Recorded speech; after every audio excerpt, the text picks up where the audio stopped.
எனக்கு அவர் என்ன மனப்பான்மையில் பழனிசாமி திருந்துவாருங்கிற நம்பிக்கை எனக்கு இல்லவே இல்லை. அதனால தான் நான் சொல்கிறேன், பழனிசாமி இன்றைக்கு இரட்டை இலையை கையகப்படுத்தி வச்சிருக்காரு. அம்மாவுடைய கட்சியை அவர்களை கபலீகரம் செய்து வைத்திருக்கிறார். அவர்கிட்ட இரட்டை இலை இருக்கிற காரணத்தினால நீங்கள் ஏமாந்துட்டு இருந்தீங்கன்னா, அவருக்கு காவடி தூக்குனீங்கன்னா 26 தேர்தலுக்கு பிறகு அவர் அம்மாவுடைய கட்சிக்கு முடிவுரை எழுதி விடுவார்னு சொல்கிறேன். ஏன்னா அவர் சுயநலத்தில் தான் அவர் அந்த கட்சியை பயன்படுத்துகிறார், வணிக ரீதியாக பயன்படுத்துகிறார். அது வியாபார நோக்கத்தோடு பயன்படுத்துகிறார். ஏன்னா 4 வருஷம் அவர் ஆட்சியில் இருந்தப்போ செய்த முறைகேடுகள், ஊழல்கள்லாம் இன்றைக்கி பல மந்திரிகள் மீது தான் வழக்கமாக இருக்கே தவிர, பழனிசாமி இன்றைய வரை தப்பித்து வருவதற்கு காரணமே திமுகவோட ஒரு கள்ள கூட்டணி வைத்துக்கொண்டு திமுக தேர்தல்களில் வெற்றி பெறுவதற்காக தனியாக போட்டியிட வேண்டும் என்ற ஒரு தீர்மானத்தோடு அவர் செயல்படுறாரு. 26 வரை அதை செய்து கொடுக்கணும்னு பார்க்குறாரு. அதுக்கப்புறம் கட்சி இருந்தா என்ன அழிஞ்சா என்ன அப்படிங்கிற எண்ணத்தில் அவர் இருக்காருங்கிறது தான் உண்மை.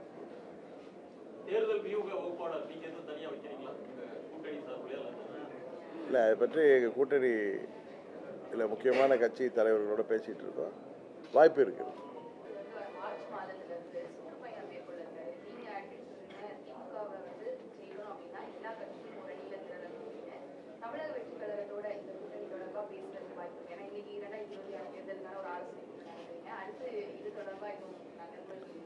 இந்த கூட்டம் எங்கள் கட்சியோடைய செயல்பாடுகள் வளர்ச்சி பணிகள் குறித்த கூட்டம்.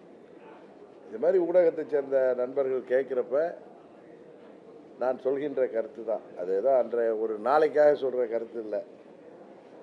எங்கள் பொதுவாக அம்மா மக்கள் முன்னேற்ற கழகத்தின் கருத்தை